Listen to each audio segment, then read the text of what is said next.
करते हैं शिक्षक पात्रता परीक्षा जो बिहार एसटीईटी की जो नोटिफिकेशन आई है उसके संबंध में, और स्टेप बाय स्टेप हम माध्यमिक और उच्चतर माध्यमिक के विषयों के बारे में व्याख्या करेंगे कि क्या आपके लिए इम्पोर्टेंट है फॉर्म भरने से पहले। तो चीज़ों को आप ज़रूर समझें। फॉर्म भरने से पहले आपको ये वीडियो देखना काफ़ी आवश्यक है ताकि आप एग्ज़ाम में कोई भी गलती ना कर पाएँ। तो आइए स्टार्ट करते हैं माध्यमिक शिक्षक पात्रता परीक्षा एसटीईटी 2026 के आयोजन के संबंध में। यहाँ पर हम सबसे पहले बात करते हैं एसटीईटी 2026 की, जिसके विस्तृत विवरण निम्न प्रकार है। और सबसे पहले हम बात करेंगे प्राथमिक पेपर यानी कि पेपर फर्स्ट की, जो कि माध्यमिक लेवल की होगी। और इस संबंध में जो है वो पात्रता परीक्षा जो होंगे वो बहुविकल्पिक यहाँ पे ली जाएगी, यानी कि एमसीक्यू बेस की जो एग्ज़ाम होगी उसके बाद से प्रत्येक प्रश्न के लिए आपको जो है वो 1 अंक निर्धारित दी जाएगी। नेगेटिव मार्किंग जो है इस एग्ज़ाम में बिल्कुल नेगेटिव मार्किंग नहीं होती है, और आप बिल्कुल इस चीज़ में कन्फर्म हो जाएँ। परीक्षा का विषय में माध्यमिक कक्षाओं के लिए निर्धारित पाठ्यक्रम के अनुसार पेपर 1 माध्यमिक के लिए माध्यमिक स्तर कक्षाओं को पढ़ाए जाने वाले सभी विषय तथा उच्च माध्यमिक कक्षाओं के लिए निर्धारित पाठ्यक्रम के अनुसार पेपर 2 जो हैं और उच्च माध्यमिक स्तरीय कक्षाओं में पढ़ाए जाने वाले सभी विषय, जिसका निम्न प्रकार से है। सबसे पहले माध्यमिक यानी कि 9वीं से 10वीं के शिक्षक बनने के लिए आपकी जो कौन कौन से पेपर की एग्ज़ाम होगी उसके बारे में हम व्याख्या करते हैं। सबसे पहला है जो सामान्य भाषा, और इधर आप कोड देखेंगे जो कि फॉर्म भरने के टाइम में आपको जो है विषय के साथ उसका कोड जरूर आपको मेंशन होगा।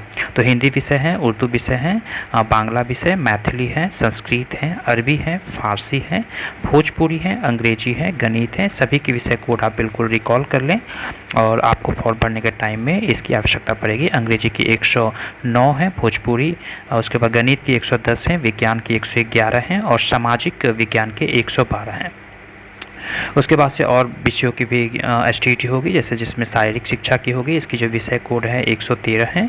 वहीं और बात करें तो संगीत विषय की जो कोड है वो 114 है, और ललित कला की जो कोड है वो 115, और नृत्य विषय की जो कोड है वो 116 है। आइए इसकी क्या क्या योग्यता होंगे विषय के अनुसार से आप एक बार देख लेंगे ताकि आप चीज़ों को गलत ना कर पाएँ। सबसे पहले आपको मैं जानकारी दे दूँ कि विषय समूह में कम से कम 50% अंक सहित किसी भी मान्यता प्राप्त विश्वविद्यालय से स्नातक या अथवा स्नातकोत्तर में से अथवा इसके समतुल्य उत्तीर्ण एवं राष्ट्रीय अध्यापक शिक्षक परिषद में मान्यता प्राप्त संस्थान से शिक्षा में स्नातक, यानी कि आपको अगर इस निर्धारित विषय के तहत अगर आपने ग्रेजुएशन किया है और इसके साथ साथ आपने अगर बीएड कर रखा है तो आप 9वीं 10वीं के लिए ये फॉर्म को अप्लाई कर सकते हैं एसटीईटी के लिए। किसी मान्यता प्राप्त विश्वविद्यालय से स्नातक अथवा स्नातकोत्तर में कम से कम 45% अंकों के सहित स्नातक स्नातकोत्तर में 13/11/2002 को अधिसूचित राष्ट्रीय अध्यापक शिक्षा परिषद मान्यता के लिए आवेदन पत्र जमा करने एवं समय सीमा अध्यापक शिक्षा कार्यक्रमों की मान्यता के मापदंडों के अनुसार, इसके बारे में आप थोड़ा देख लेंगे। और इसके बाद और है कि राष्ट्रीय अध्यापक शिक्षा परिषद से मान्यता प्राप्त किसी भी संस्थान से विशिष्ट विषय के साथ विषय समूह में बीएड या BSc एड की 4 वर्षीय उपाधि आपके पास होनी चाहिए। नहीं तो अगर आप बीएड की उपाधि धारण किए हुए हैं 2 साल वाले भी, तो भी आप अप्लाई कर सकते हैं। आगे और विषय बताए गए जैसे शारीरिक शिक्षा के लिए जो मापदंड है उसके बारे में आप एक बार देख लेंगे नोटिफिकेशन के द्वारा। एक वैकल्पिक विषय के रूप में शारीरिक शिक्षा के साथ साथ 50% अंकों के सहित शारीरिक शिक्षा में स्नातक की उपाधि आपके पास होनी चाहिए। और अथवा आप ये देख लेंगे कि 45% अंकों के सहित स्नातक उपाधि तथा राष्ट्रीय अथवा राज्य अथवा अंतर विश्वविद्यालय में खेलकूद अथवा खेलों के प्रतियोगिताओं अथवा एथलेटिक्स में सहभागिता होनी चाहिए। 45% अंकों के सहित शारीरिक शिक्षा में स्नातक की जो उपाधि है वो भी शारीरिक शिक्षा विषय से आप एसटीईटी के फॉर्म के लिए एलिजिबल हैं। आगे संगीत विषय के लिए हम देख लेते हैं 50% अंकों के साथ किसी मान्यता प्राप्त विश्वविद्यालय अथवा मान्यता प्राप्त बोर्ड संस्थान से संगीत शिक्षा में स्नातक उपाधि अथवा इसके समकक्ष अर्हता आपके पास होनी चाहिए। वहीं ललित कला विषय के बारे में भी आप देख लेंगे 50% अंकों के साथ किसी मान्यता प्राप्त विश्वविद्यालय अथवा मान्यता प्राप्त बोर्ड संस्थान से ललित कला विषय में स्नातक की उपाधि आपके पास होनी चाहिए और समकक्ष आपके पास योग्यता होनी चाहिए। नृत्य विषय के लिए भी उसी प्रकार से हैं। विशेष विद्यालय अध्यापक के लिए न्यूनतम 50% अंकों के साथ किसी मान्यता प्राप्त विश्वविद्यालय से स्नातक की उपाधि होनी चाहिए एवं भारतीय पुनर्वास परिषद से मान्यता प्राप्त संस्थान से विशेष शिक्षा जो स्पेशल एजुकेशन होती है उसमें बीएड की उपाधि आपको भारतीय पुनर्वास परिषद के वैध CRR नंबर आधारित हो, या बीएड के साथ भारतीय पुनर्वास परिषद से मान्यता प्राप्त संस्थान से सर्टिफिकेट डिप्लोमा जो विशेष शिक्षा में बीएड की समकक्ष हो, भारतीय पुनर्वास परिषद के वैध CRR नंबर धारित उसमें हो। आगे इसके बारे में कुछ और इन्फॉर्मेशन आपको दे दें जो कि सब्जेक्ट कॉम्बिनेशन में है। जैसे गणित विषय के समूह से अगर आप स्टेट देना चाह रहे हैं और आपने स्नातक किया है गणित विषय से, तो इसके संबंध में गणित में स्नातक स्तर पर गणित के साथ साथ आपके पास भौतिकी या इलेक्ट्रॉनिक्स या कंप्यूटर साइंस या रासायनिक विज्ञान या सांख्यिकी विषय में से कोई 2 विषय स्नातक स्तर में पठित हो, अथवा इंजीनियरिंग में स्नातक जिसमें गणित की विशेषता हो। इस क्रम में स्पष्ट किया जाता है कि स्नातक स्तर पर कंप्यूटर साइंस में BCA की योग्यता को सम्मिलित माना जाएगा। विज्ञान विषय के लिए स्नातक स्तर पर जंतु विज्ञान यानी प्राणी विज्ञान, वनस्पति विज्ञान एवं रसायन शास्त्र विषय में पठित हो, अथवा इंजीनियरिंग से स्नातक हो जिसमें विज्ञान की विशेषता हो। इसके अंतर्गत उपयुक्त विषयों के साथ बायोटेक्नोलॉजी, माइक्रोबायोलॉजी को भी समाहित किया जाएगा। वहीं सामाजिक विज्ञान की बात करें तो स्नातक स्तर पर सहायक विषय यानी सब्सिडरी विषय और प्रतिष्ठा यानी ऑनर्स विषय के अंतर्गत इतिहास, भूगोल, अर्थशास्त्र एवं राजनीतिक शास्त्र में किसी 2 विषय में उत्तीर्ण हो, जिसमें कि अनिवार्य रूप से एक विषय इतिहास होना चाहिए या भूगोल अवश्य हो। इतिहास विषय को इतिहास विषय के समकक्ष माना जाएगा, यानी जो प्राचीन इतिहास है उसे भी इतिहास विषय के अंतर्गत माना जाएगा। भाषा के बारे में बात कर लें, भाषा विषय से अगर आप STET देना चाह रहे हैं तो माध्यमिक विद्यालय के अध्यापक पद हेतु भाषा से संबंधित विषयों में स्नातक स्तर पर प्रतिष्ठा यानी ऑनर्स और अनुषांगिक यानी सब्सिडरी विषय में पठित होनी चाहिए। वहीं स्पष्टीकरण के बारे में आप डिटेल थोड़ा देख लेंगे। आगे बात करते हैं पेपर 2 जो कि 11 से 12 के शिक्षक के लिए STET का आयोजन होता है पेपर 2 का, जिसमें कि जो विषय हैं उसके बारे में आप कोड भी देखेंगे। हिंदी के 201 कोड हैं, उर्दू, अंग्रेजी विषय, संस्कृत, बांग्ला विषय, मैथिली, मगही, अरबी, फारसी विषय, इन सभी की जो है एग्ज़ाम पेपर 2 में होगी। मगही, अरबी, फारसी, भोजपुरी, पाली, प्राकृत, गणित, भौतिक विज्ञान, रसायन शास्त्र, जंतु विज्ञान, इतिहास का कोड 217 है, भूगोल का 218, राजनीतिक विज्ञान के राजनीतिक शास्त्र के 219, समाज शास्त्र के 220, अर्थशास्त्र, दर्शन शास्त्र, मनोविज्ञान, गृह विज्ञान, वनस्पति विज्ञान और 25 विषय तो ऐसे हुए। उसके बाद वाणिज्य के लिए भी होते हैं 10+2 के लिए, कंप्यूटर साइंस के लिए भी हैं। इसकी योग्यता के बारे में हम आपको डिस्कस अभी करेंगे। कृषि विज्ञान के बारे में, कृषि विज्ञान से 10+2 के लिए टीचर भर्ती के लिए STET है और संगीत विषय के लिए भी हैं। तो आइए इसकी योग्यताओं के बारे में थोड़ा हम देख लेते हैं ताकि आप चीज़ों को रिकॉल कर पाएँ। विनिष्ट विषय में कम से कम 50% अंकों के साथ किसी मान्यता प्राप्त विश्वविद्यालय से स्नातकोत्तर उत्तीर्ण यानी PG या मास्टर डिग्री, राष्ट्रीय अध्यापक शिक्षा परिषद से मान्यता प्राप्त प्रस्थान से किसी शिक्षा में स्नातक यानी B.Ed की उपाधि आपके पास होनी चाहिए। अथवा यहाँ पे और करिए कि न्यूनतम 55% अंकों के साथ अथवा उसके समकक्ष ग्रेड के साथ विनिर्दिष्ट विषय में स्नातकोत्तर यानी PG तथा 3 वर्षीय एकीकृत B.Ed या M.Ed की उपाधि आपके पास होनी चाहिए। आगे बात करते हैं वाणिज्य विषय के लिए।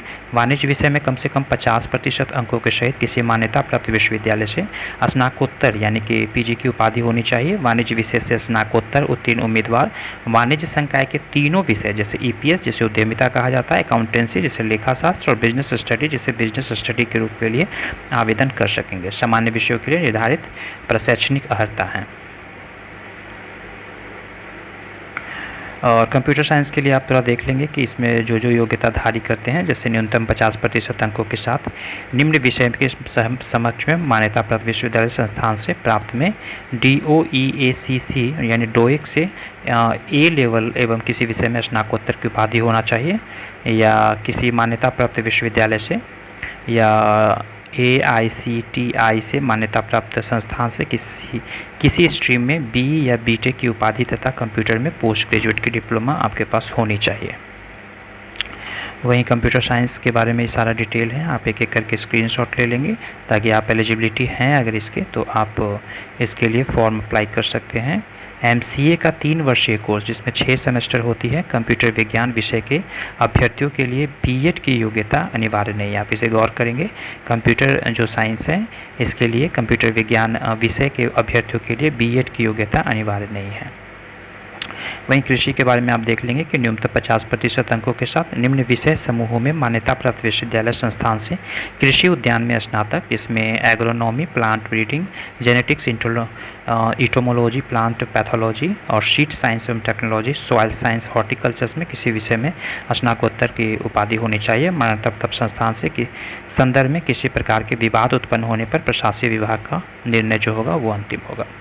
बाकी संगीत विषय के लिए है। बाकी ये सब्जेक्ट और पोस्ट ग्रेजुएट लेवल की आप थोड़ी सी कॉम्बिनेशन इसमें देख लेंगे किसके लिए कौन सा है। मैथ के लिए मैथमेटिक्स होनी चाहिए, अप्लाइड मैथमेटिक्स होनी चाहिए, ये सब्जेक्ट कॉम्बिनेशन है। वहीं फिजिक्स के लिए फिजिक्स, इलेक्ट्रॉनिक्स, अप्लाइड फिजिक्स या न्यूक्लियर फिजिक्स, ये सब विषय होनी चाहिए। स्पष्टीकरण आप थोड़ा देख लेंगे।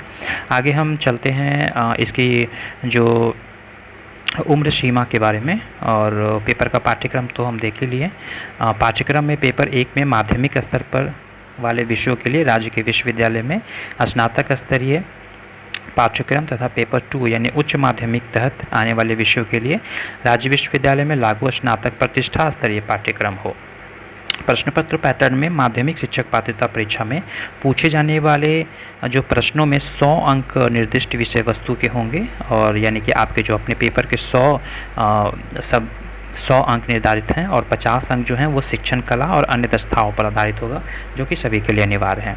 जैसे 100 अंकों की परीक्षा जो होगी वो आपकी अपनी विषय के लिए जिस चीज़ से आपने पीजी किया है, और शिक्षण कला एवं अन्य दक्षता के लिए 50 यानी टोटल 150 नंबर की कुल अंक की एग्ज़ाम होगी। अर्हता में आवेदक भारत के नागरिक हो, ये सब आप देख लेंगे जो कि सारे एग्ज़ाम में होती है।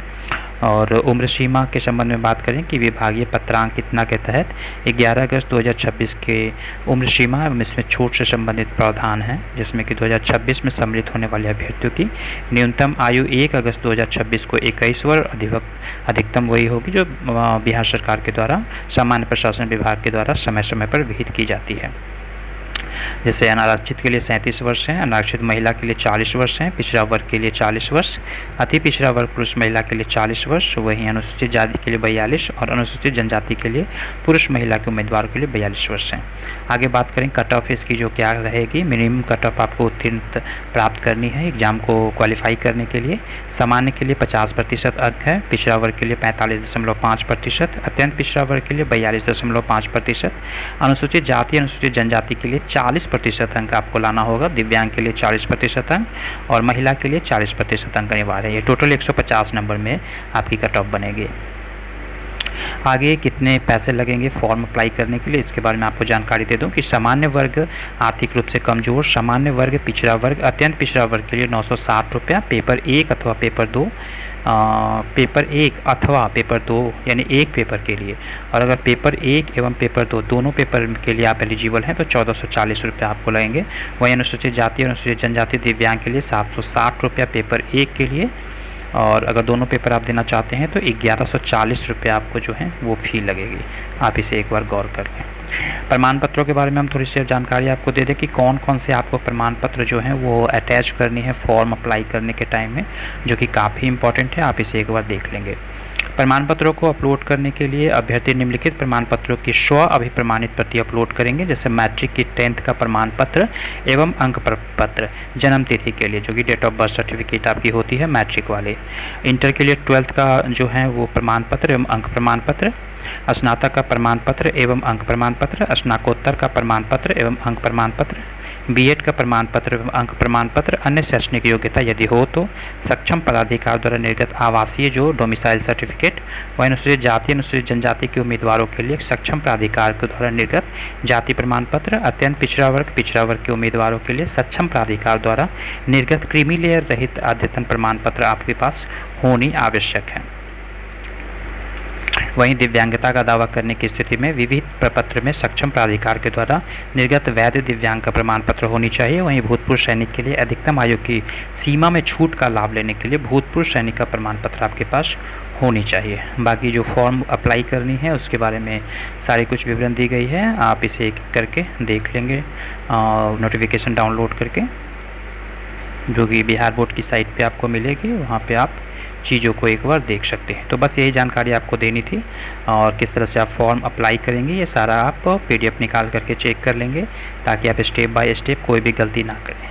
इम्पॉर्टेंट जानकारी आपको इतनी देनी थी इस STT एग्ज़ाम के बारे में, और इस एग्ज़ाम में पास होने के बाद से ही आप TRE-4 की जो एग्ज़ाम होगी उसमें आप सम्मिलित हो पाएंगे। ऐसे आप TRE-4 ऐसा कहा जा रहा है कि TRE-4 की जो फॉर्म जो आएगी उसके लिए आप लोग एलिजिबल रहेंगे, लेकिन अगर STT के एग्ज़ाम अगर आप पास होते हैं उसके बाद से आप TRE-4 के लिए आपकी एडमिट कार्ड इशू होगी।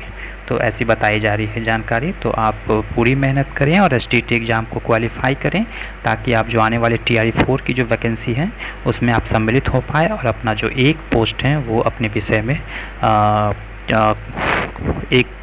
एक जो पोस्ट है अपना विषय में आप क्लियर कर पाएँ और एक आदर्श शिक्षक बन पाएँ। वीडियो अच्छी लगी होगी, चैनल को सब्सक्राइब जरूर कर लें। वीडियो देखने के लिए धन्यवाद।